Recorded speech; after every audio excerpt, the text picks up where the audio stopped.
Boa noite a todos. Em nome do Conselho Federal da OAB, eu dou as boas-vindas ao evento A Violência em Face da Mulher no Ambiente do Trabalho. Precisamos falar sobre isso. Isso é uma pauta da nossa gestão, OAB de Portas Abertas, e para nos ajudar a conduzir essa pauta, nós contamos com a presença da conselheira federal e presidente da Comissão Nacional das Mulheres Advogadas, doutora Cristiane Damasceno Leite. Contamos com a advogada, professora da New School e fundadora da Basket Compliance de Gênero, a Maíra Cota, e a Brit Leite, que é advogada e pesquisadora colaboradora da Universidade de Brasília. Essas mulheres incríveis vão nos ajudar a debater sobre esse assunto, numa semana em que ainda estamos consternados com os últimos acontecimentos que tipificam violência de gênero nesse país. Para citar o mínimo, a agressão sofrida pela procuradora municipal, a revelação da doação feita pela atriz, numa violência cometida dentro do ambiente hospitalar, e a negativa da possibilidade de aborto numa situação de estupro de vulnerável. Então, são três situações que nos deixam estarrecidas e mostram ainda o quanto as mulheres são assediadas no cotidiano, quando todas as ações dela precisam de crivo ou de aprovação de outras pessoas. Ela é julgada pela aparência, ela é julgada pela roupa que veste, ela é julgada pelo que faz ou pelo que deixa de fazer, não há como estar certo. E quando uma mulher assume uma posição de poder, isso, de alguma forma, isso incomoda muito, é preciso falar sobre isso, é preciso falar que existe este incômodo. O Instituto Patrícia Galvão, em parceria com o Instituto Locomotive e a Loves Foundation, realizou um estudo a respeito de percepção sobre violência e assédio contra mulheres no trabalho, estudo esse que revelou que 76% das trabalhadoras entrevistadas sofreram violência e assédio no trabalho. Dos tipos de assédio, ouviram xingamentos e gritos 40% das mulheres, receberam convites inadequados ou receberam insinuações constrangedoras 39%. Não tiveram opiniões e pontos de vista levados em consideração 37%. Recebiam salários menores do que pessoas do sexo oposto no mesmo cargo 34%. Para falar o mínimo, dos 28% casos relatados, somente dos 28%, o agressor sofreu algum tipo de consequência. É a certeza da impunidade, essa das maiores discriminações que nós temos, que nos impede trabalhar com uma sociedade plural, a certeza da impunidade na defesa do patriarcado. Vamos assistir o vídeo que estarreceu esse país, porque, Cristiane, não cesso de dizer, precisamos falar sobre isso. Vamos lá, Fernanda, passa o vídeo para a gente.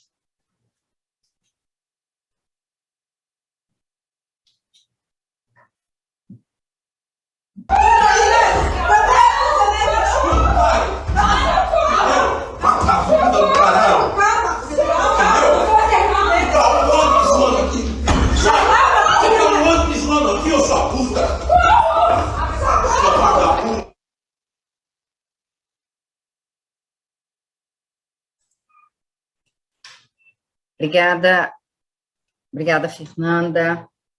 Doutora Cristiane Damasceno, com a palavra, infelizmente, sobre a inspiração desse vídeo, que se repete em múltiplas formas nesse país. Essa agressão que nós vimos é uma agressão física, mas por trás dela está todo o machismo, está o patriarcado arraigado, é uma violência de gênero que ela é estrutural nesse país.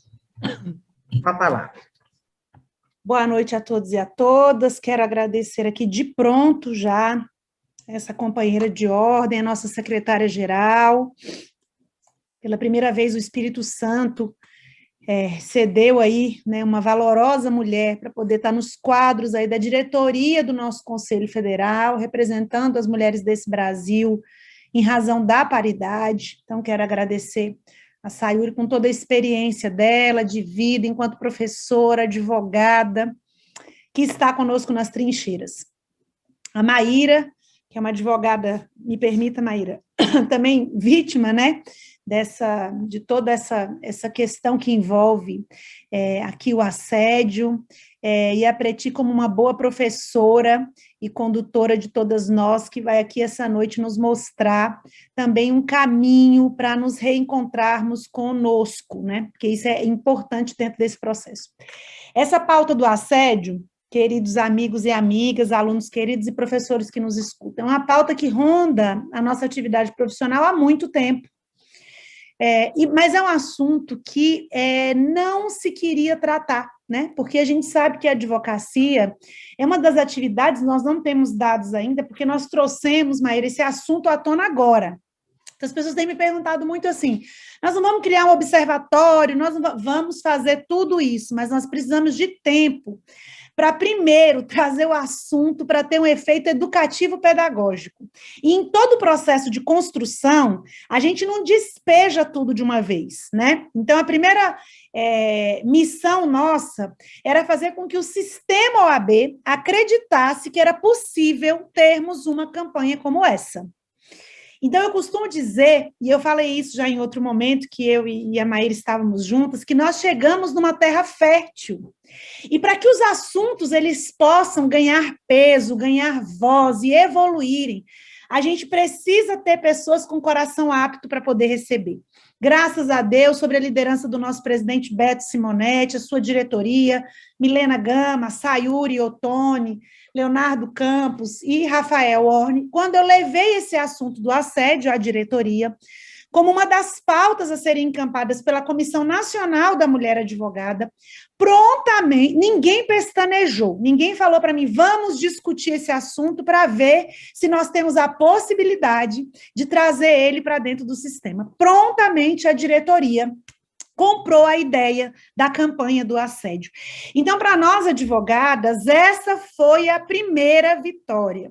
E as pessoas costumam não valorizar os começos, porque acham que só os grandes movimentos é que eles têm visibilidade, mas as pessoas se esquecem que os grandes movimentos, eles tomam forma através de pequenas ações. Então, a primeira ação foi termos aí um homem que lidera o Conselho Federal, que está ligado às pautas femininas, sim, e deu espaço para esse assunto vir à tona. Quando nós passamos por uma segunda fase, que foi levar esse assunto ao colégio de presidentes, hoje nós temos 5 presidentes mulheres e 22 homens, prontamente todas as seccionais aderiram ao projeto da advocacia sem assédio. Essa foi a nossa segunda vitória.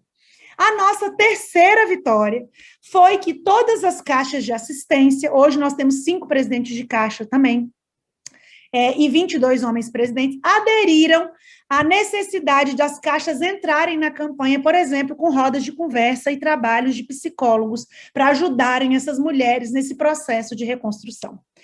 Então, eu acho que essa noite, ela é impactante, porque o vídeo da Gabriela, estive com ela essa semana, ontem fui até registro, junto com o nosso vice-presidente, o nosso presidente da Comissão de Prerrogativas, para acolhermos essa advogada, porque, antes de tudo, nós somos seres humanos e nós precisamos dar colo para aquelas pessoas que passam por processos traumáticos como ela passou.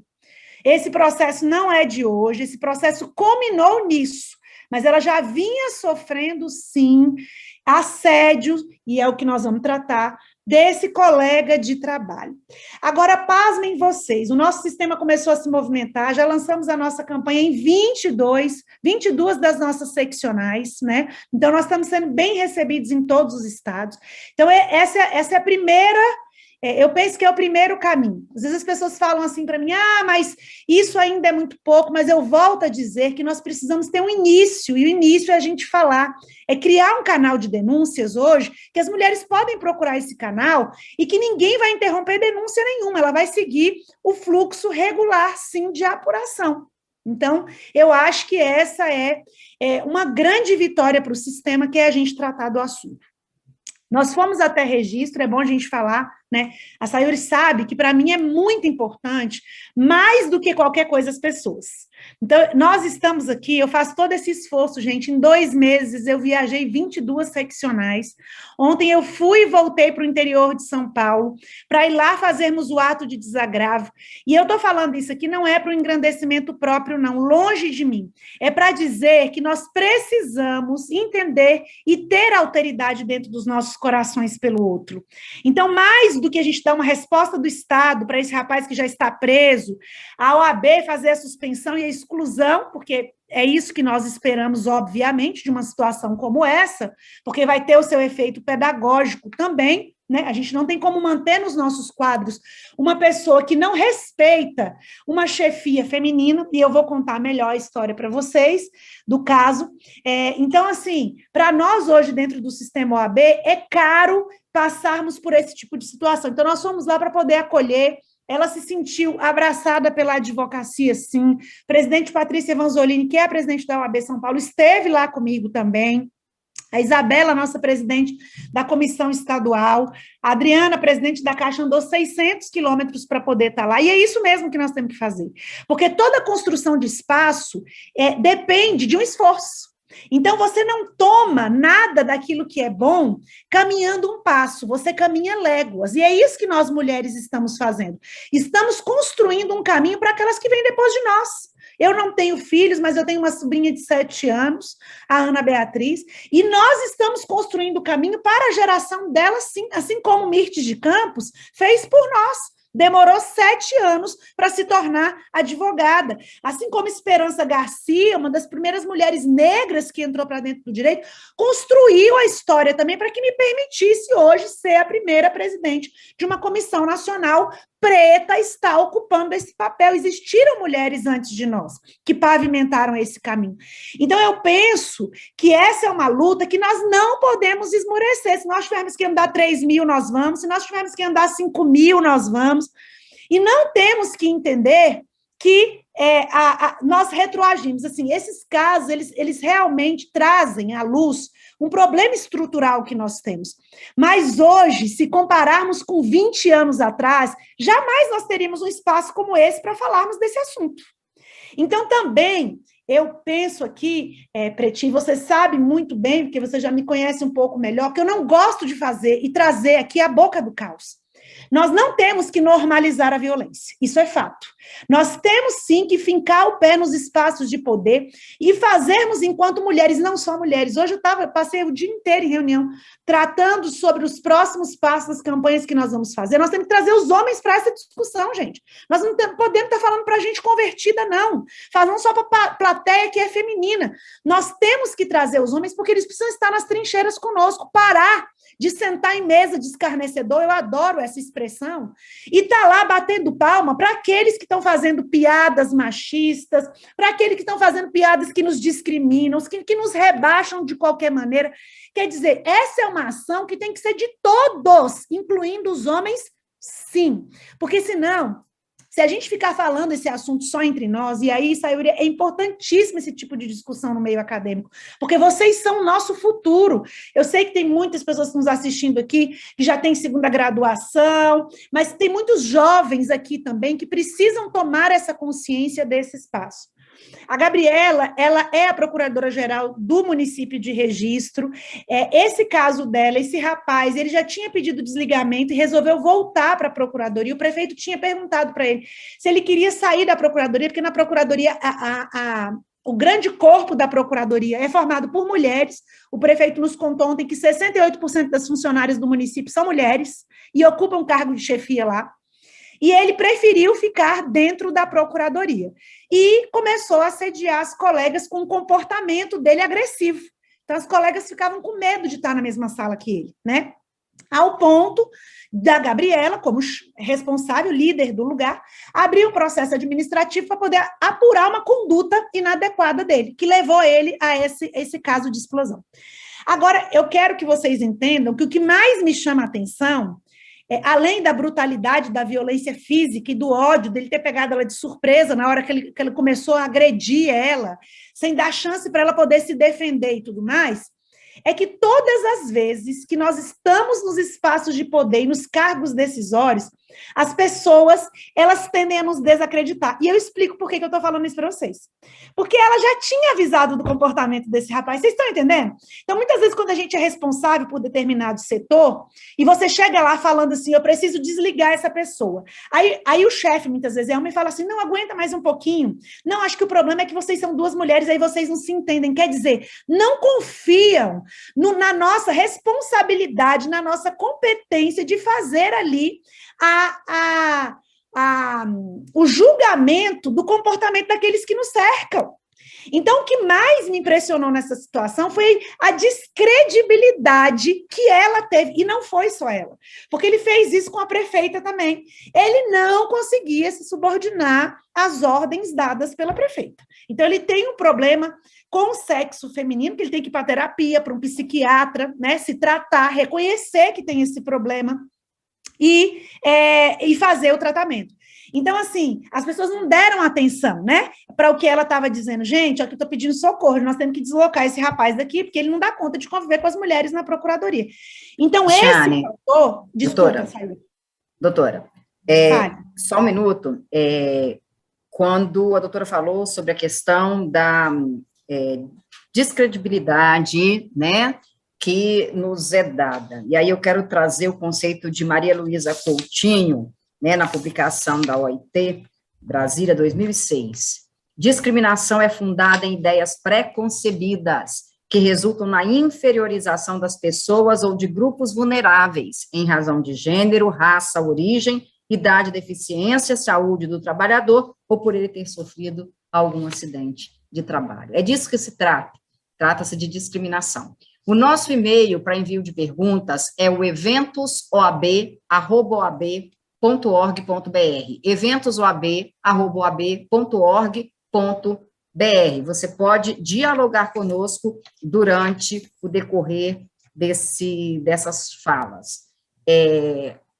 A doutora Cristiane Damasceno, que promove essas ações ao redor do Brasil, trabalhou conosco no sentido de criação da ouvidoria do Conselho Federal da OAB para registro de denúncias dentro da campanha nacional da advocacia sem assédio. E até 8 de março de 2022, nós tínhamos oficializadas apenas 20 denúncias.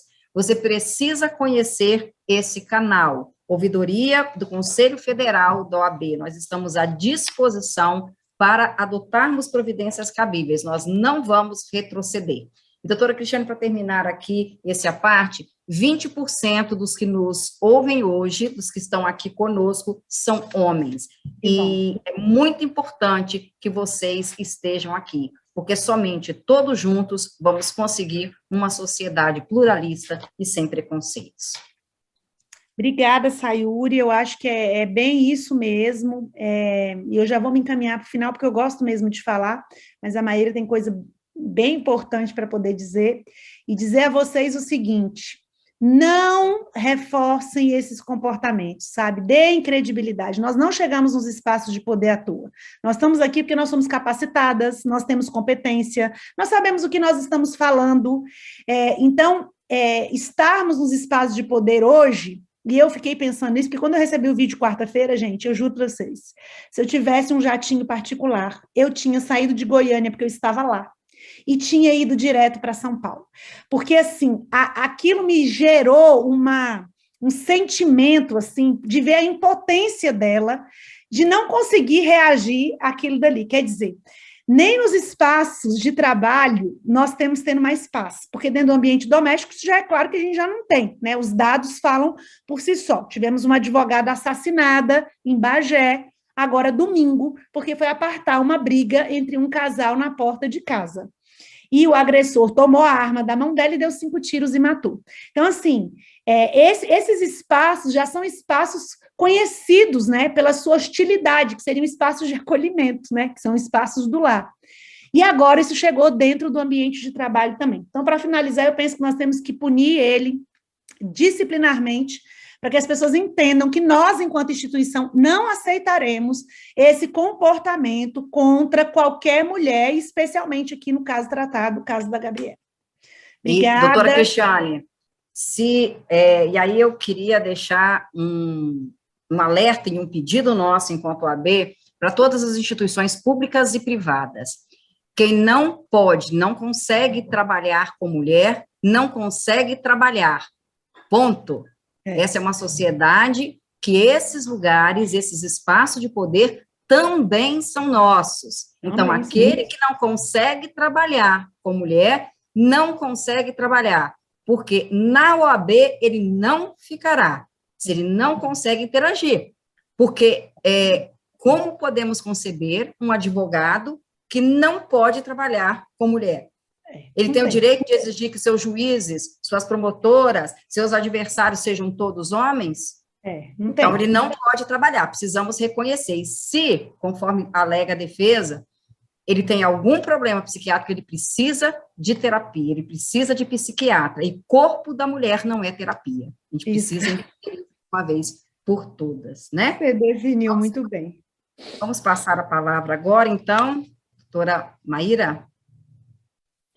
Obrigada, doutora Sayuri. É uma grande alegria estar aqui, apesar dessa semana difícil, mas eu acho que nas semanas difíceis, esses eventos, esses espaços se tornam ainda mais importantes, né? Porque a gente sabe que essa grandiloquência da história escrita dos heróis individuais é muito masculina, né? Nós, mulheres, escrevemos as nossas lutas, escrevemos as nossas histórias sempre no coletivo, né? A gente sabe que uma pessoa sozinha não consegue fazer os enfrentamentos necessários e a gente precisa estar junto. Então, estarmos juntas hoje aqui, nessa semana, depois dessa semana tão difícil, né, com os direitos tão atacados, é muito importante, nos fortalece e precisamos falar disso. Eu queria também agradecer muito a doutora Cristiane por toda a luta que ela tem feito à frente aí da Comissão da Mulher Advogada. Realmente não é nenhum exagero, assim, nem demagogia, eu falar que hoje, assim, o meu trabalho, né, como advogada, defensora de mulheres, eu me sinto muito mais apoiada institucionalmente, porque é isso que a gente precisa de apoio institucional para realizar o nosso trabalho.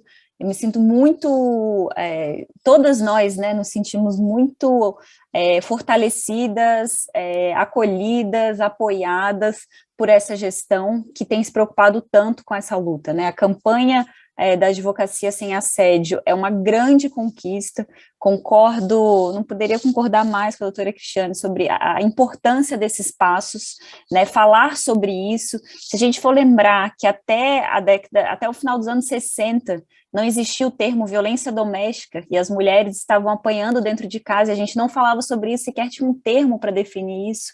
Até os anos 70, a gente não tinha o termo assédio sexual, e as mulheres estavam sendo assediadas no trabalho, mas isso sequer era uma questão.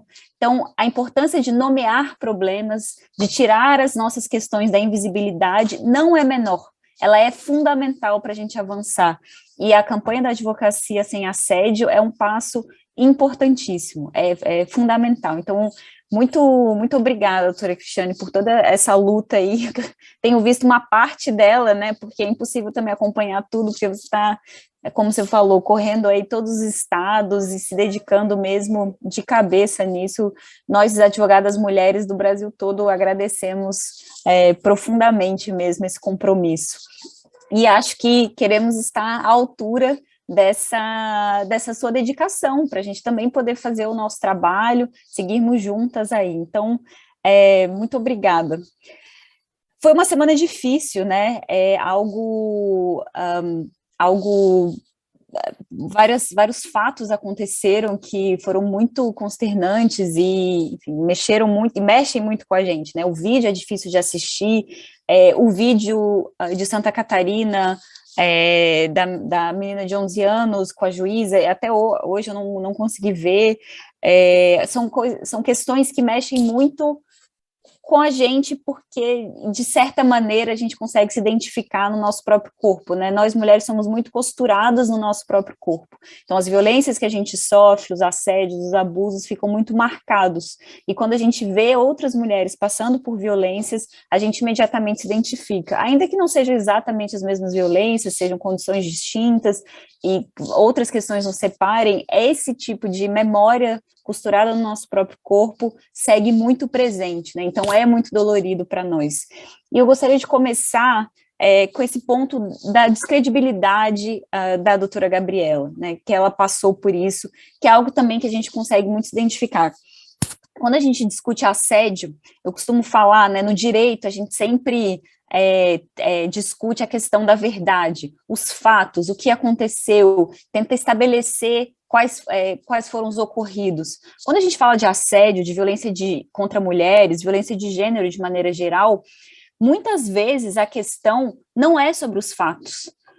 Muitas vezes a gente tem acordo total sobre os fatos, a gente tem vídeo das agressões, a gente tem provas contundentes do que se passou. Mas o que a gente precisa batalhar na luta de compreensões, né, da disputa de compreensões, é sobre a gravidade desses fatos. Muitas vezes a gente não está nem discutindo se aconteceu ou não, a gente está discutindo a gravidade daquilo. Não canso de me lembrar como algo que para mim é muito ilustrativo da sociedade que a gente vive, essa questão da descredibilidade, a questão da endometriose, uma doença feminina, uma doença que sempre existiu e só muito recentemente se teve um diagnóstico dessa doença. Por quê? Porque as mulheres chegavam aos médicos numa medicina feita por homens para homens, muito masculina, porque é muito recente a nossa entrada, né, no mundo acadêmico, no mundo das ciências, né, do ponto de vista histórico. As mulheres chegavam, eram atendidas por médicos homens, que foram ensinados por outros homens, por uma ciência produzida por homens, se queixavam das suas dores, se queixavam, e endometriose é uma doença que dá muita dor, né, traz muita dor ao corpo, e eram diminuídas nessa dor, eram tratadas como histéricas, como algo menor, né, eram relativizadas na sua dor, porque era uma doença de mulheres, é uma questão das mulheres. Então, tudo que diz respeito a nós, mulheres, é estruturalmente reduzido, diminuído, relativizado, especialmente as nossas dores. Não é por acaso que não existia um termo para violência doméstica, não existia um termo para assédio sexual. Não é que as pessoas não sabiam que isso acontecia, é porque elas não achavam que era grave o suficiente para ser algo para a sociedade se preocupar com aquilo. Então, hoje, a gente está num ponto, como a doutora Cristiane falou, uma terra fértil. Essa terra fértil é o momento em que a sociedade percebe que sim, a gente precisa falar sobre isso, que sim, essas questões são fundamentais, são graves, são sérias e precisam ser enfrentadas. A gente acha que a violência é um tema, quando a gente fala, por exemplo, de agressão física, né, de lesão corporal, por exemplo, crimes de violência física, a gente identifica muito isso com os espaços urbanos, masculinos, jovens, mas o mapa da violência de 2020 trouxe que 67% das vítimas de agressão física no Brasil são mulheres, 67%. Né? A agressão física, violência física, é um problema feminino, invisibilizado, porque a gente vê as agressões físicas da rua, que acontecem na rua, entre homens, né, de briga, de bar, mas as mulheres são as vítimas majoritárias desse tipo de crime. Não só isso, como em 2020, 5 mulheres foram vítimas de feminicídio no Brasil por dia, né? A gente teve 12 denúncias de violência contra a mulher por hora em 2020. Né? Os dados do Fórum Brasileiro de Segurança Pública de 2021 encontrou que 1 em cada 4 mulheres acima dos 16 anos, são 17 milhões de mulheres, né? 1/4 das mulheres foi vítima de algum tipo de violência física no Brasil, no ano de 2021. E aí tem um dado que eu acho muito importante a gente discutir, que vai no coração da descredibilidade, que eu não achei um dado parecido no Brasil, mas esse dado é dos Estados Unidos, mas em termos, são muito semelhantes sempre os dados de violência contra a mulher, Estados Unidos e Brasil. Então, imagino que seja parecido no Brasil de alguma forma, mas em relação à violência doméstica, uma mulher, ela é em média agredida 35 vezes por seu parceiro antes de ir à polícia reportar. 35 vezes antes de achar que está numa situação grave o suficiente para ser acreditada e para ser levada às autoridades, né? É um dado da National Coalition Against Domestic Violence. Então, a gente está falando de uma violência que é sistêmica, estrutural e invisibilizada, que a gente não está falando o suficiente a respeito disso. Um canal de denúncias hoje, para dar visibilidade a essas violências, para dar visibilidade a essas estruturas que estão impedindo o nosso trabalho, é fundamental. Os dados do Brasil, do Datafolha, sobre o assédio na advocacia, muito parecidos com os dados da Bloomberg nos Estados Unidos, é 1 em 3 advogadas que já sofreram assédio sexual no exercício da sua profissão. Assédios que são cometidos pelos clientes, pelos colegas de trabalho, pelos funcionários da justiça, por juízes, promotores, desembargadores, né? 1 em 3, 1/3 das mulheres advogadas sofrendo assédio sexual no exercício da sua profissão.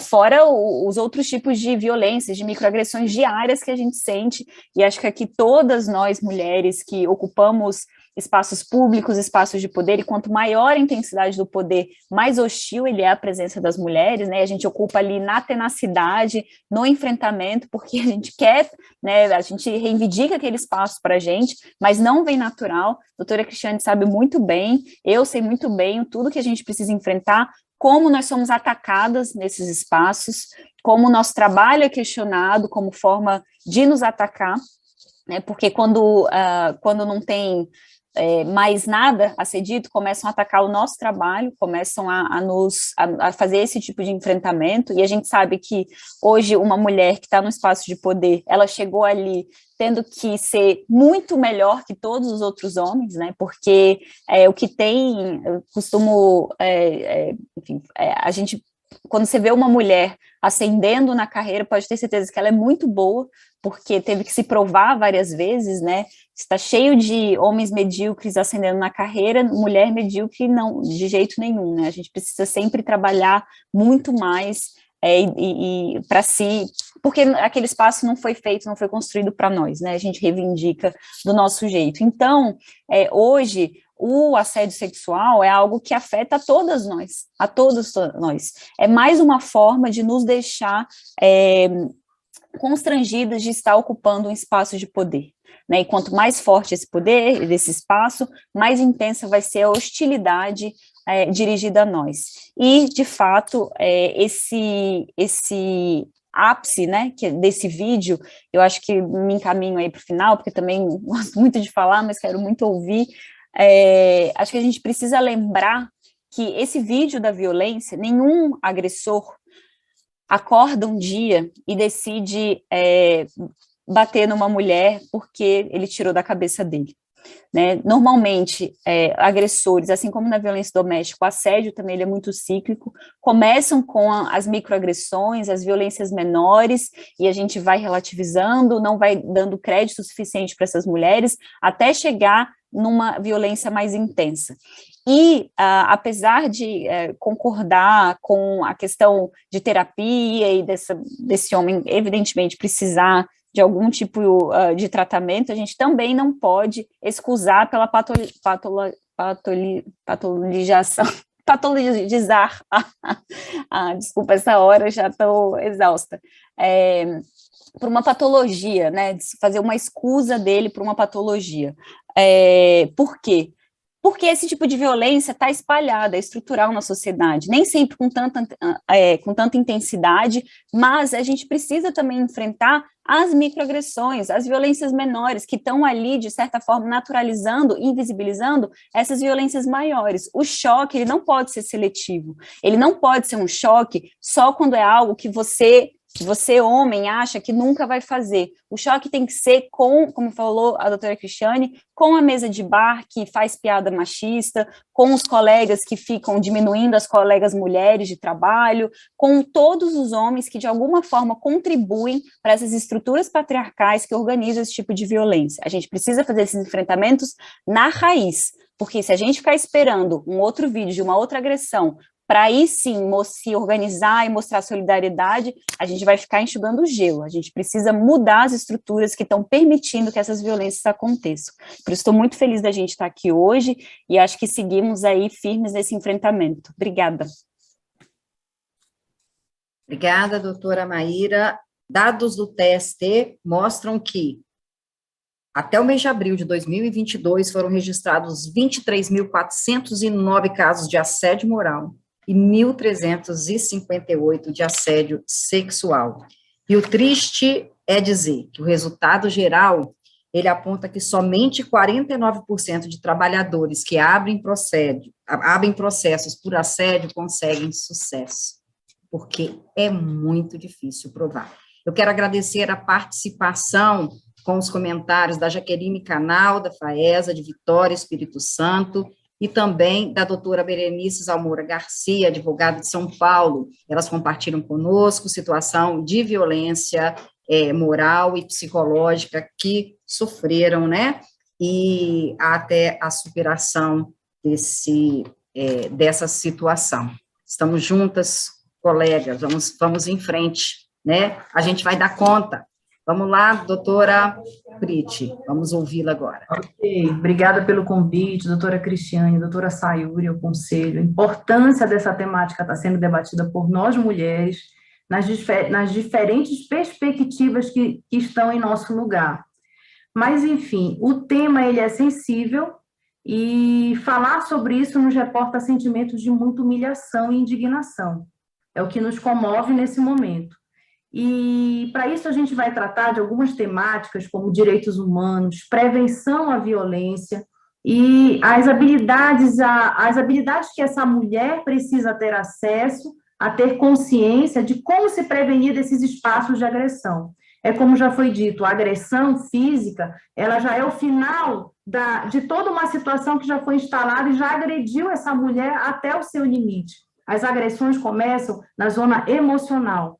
Uma mulher violentada emocionalmente, quando essa violência começa dentro de casa e agora ela se estende para dentro do nosso trabalho, do nosso ambiente laboral. Por quê? Porque esses espaços foram construídos para homens trabalharem. E quando a mulher entra com essa estrutura sistêmica tão diferenciada, a gente acaba tendo dificuldade um pouco de lidar, de identificar os perigos reais, por causa da nossa própria estrutura psicológica e emocional.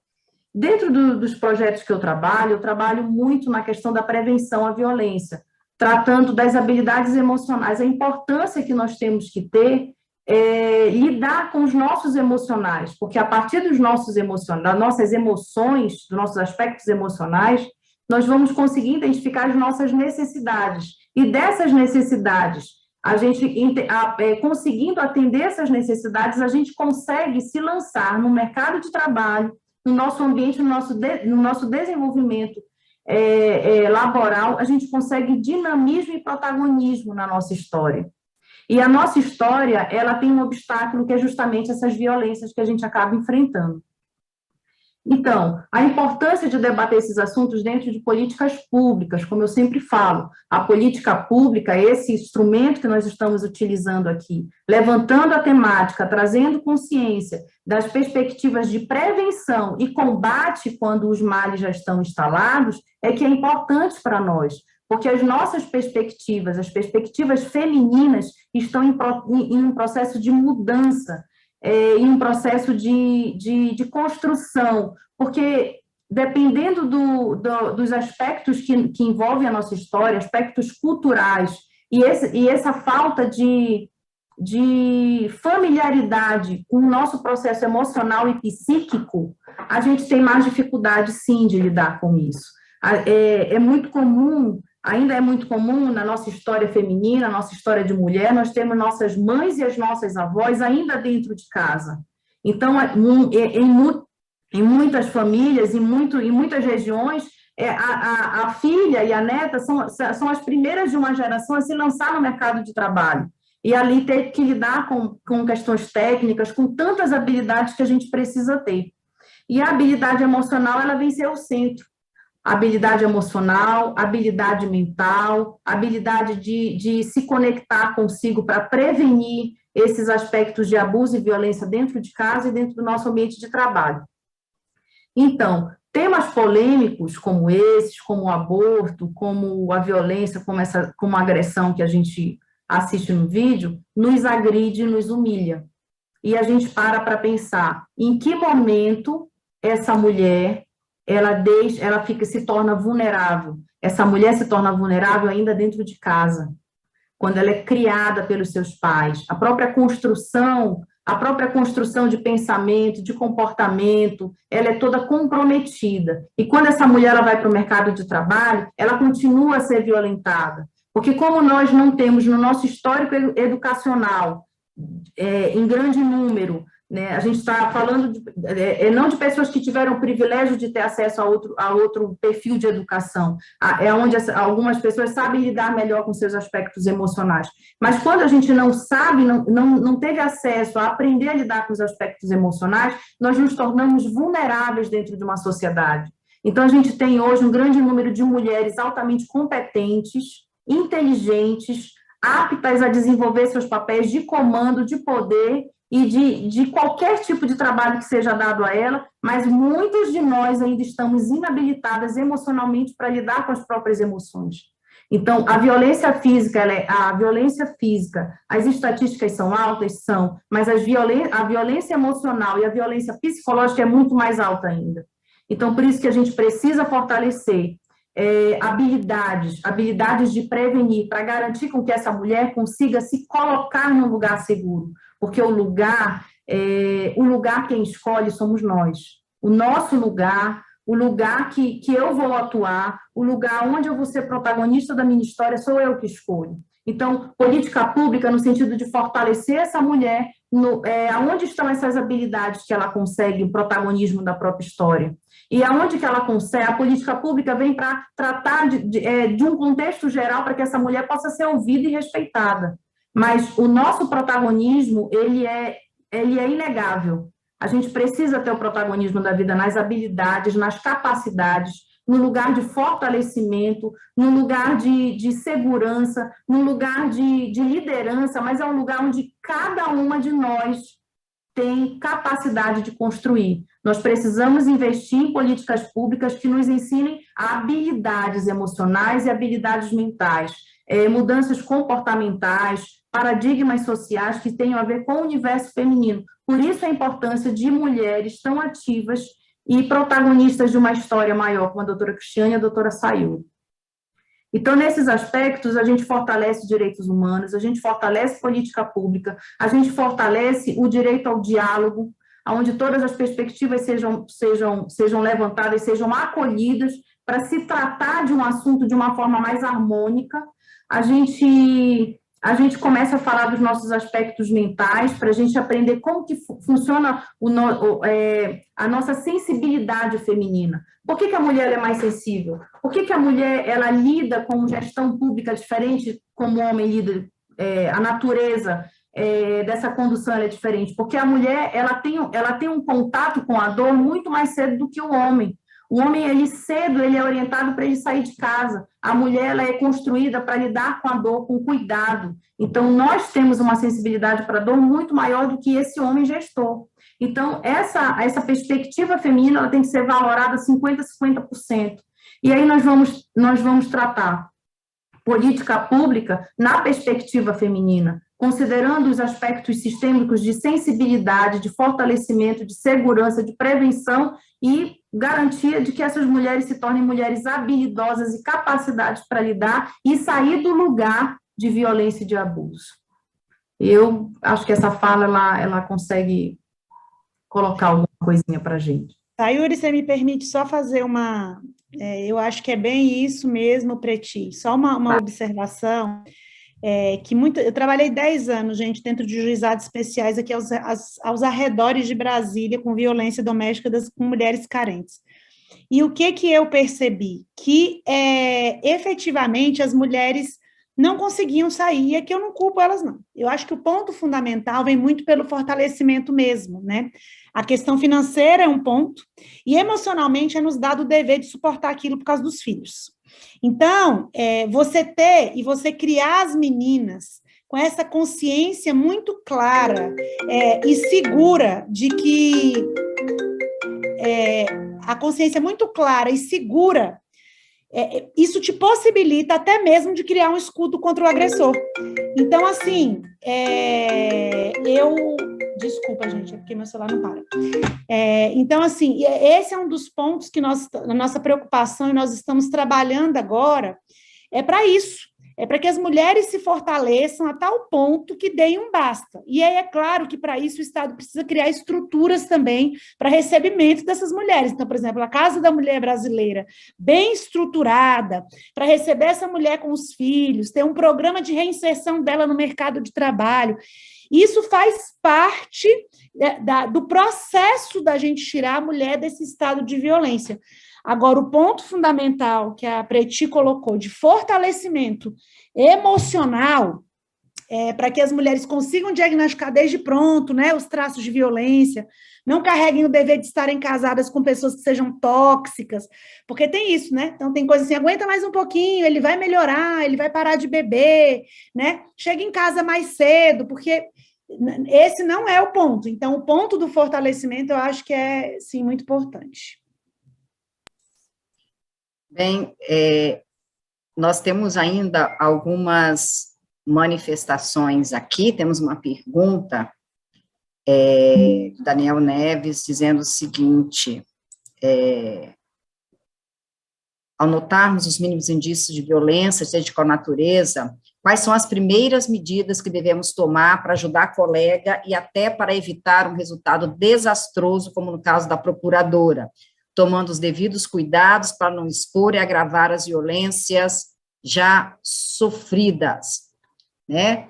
Então, aqui uma pergunta, né? Quais as primeiras providências que devem ser tomadas no ambiente de trabalho para proteger uma colega eventual vítima de uma agressão? Quer falar, Maíra? Posso falar? Assim, eu vou colocar a minha impressão, mas eu acho que a primeira questão é que as lideranças masculinas, elas têm que chegar nos lugares e deixar as regras muito claras com relação ao posicionamento, que é aquilo que a gente coloca, Sayuri. Quando a campanha da Advocacia Sem Assédio saiu e foi bem recebida pela advocacia, pelas lideranças dentro do nosso sistema, por que ela foi bem recebida? Porque o nosso presidente nacional abraçou a campanha. Ele foi o primeiro a ir para as redes dizer e anunciar a campanha junto comigo da OAB Sem Assédio. Então, esses princípios que regem a igualdade nossa dentro do ambiente de trabalho, eles vêm muito do ambiente que é feito pela liderança. Então, quando a liderança percebe que um colega distrata uma colega de trabalho ou uma líder feminina no lugar, imediatamente essa pessoa tem que ser advertida e logo depois uma medida mais severa tem que ser adotada. E não ficar se levando em banho-maria a situação. Por que esses monstros se criam?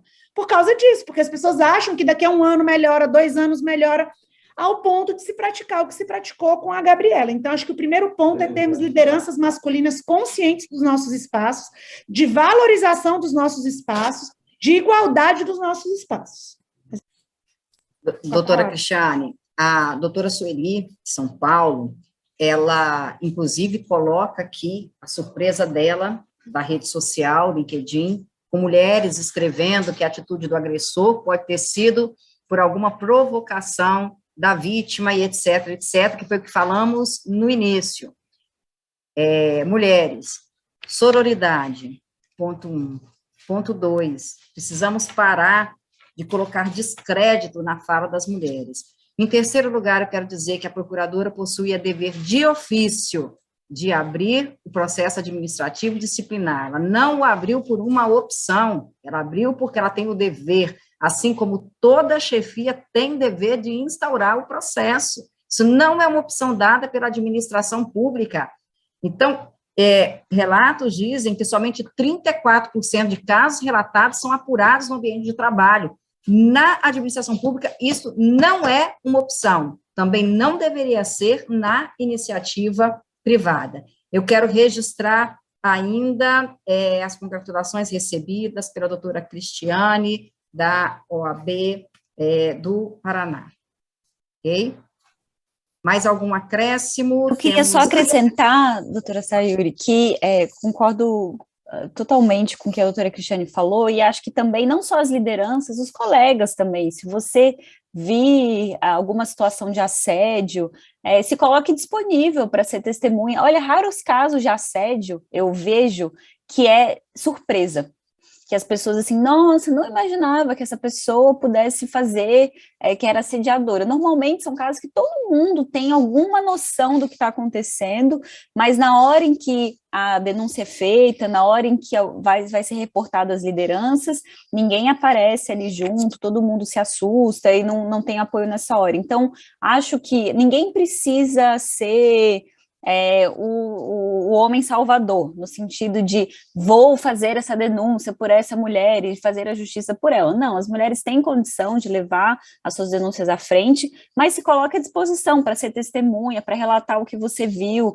para apoiar a mulher nesse processo, enfim, eu acho que isso já é um passo fundamental, né, para reforçar essa credibilidade, para trazer mais pessoas ali juntas nesse processo de responsabilização. Eu gostaria de acrescentar só mais um detalhe com relação às habilidades de prevenção, né? O nosso lugar e o nosso conhecimento para se prevenir esse tipo de violência e abuso. Saber lidar com as próprias emoções, saber desenvolver habilidades mentais como autocontrole, autorresponsabilidade, buscar a qualidade na fala, buscar uma elaboração de uma comunicação mais ativa e dinâmica e mais impositiva, tratando também dos nossos aspectos de vulnerabilidade, porque a vulnerabilidade, lidar e identificar a própria emoção, faz parte também do nosso crescimento profissional. E isso é um lugar de prevenção. Quando você se comunica de forma clara e objetiva, quando você consegue perceber os sinais de que essa violência está começando a se instalar no ambiente, você consegue desenvolver melhor esse ambiente de trabalho. E que essa mulher, nós mulheres temos direito a um ambiente de trabalho saudável, a uma comunicação saudável, onde a gente possa aprender a colocar limites, dar limites e atender às nossas próprias necessidades em todas as relações que nós estejamos tendo, né? Tanto dentro de casa como dentro do nosso ambiente de trabalho. Fica aqui a observação. Eu quero, então, complementar dizendo que faz parte do projeto do Conselho Federal da OAB, a doutora Cristiane vai encampar mais esse desafio, a capacitação das mulheres para o mercado de trabalho, para que a gente possa ser respeitada neste lugar que também é nosso. Não poderíamos deixar de terminar sem a citação da fala da doutora Carmen Lúcia Antunes Rocha, nossa ministra querida, no livro Direito para Todos. E ela nos diz que a injustiça não se resolve fácil.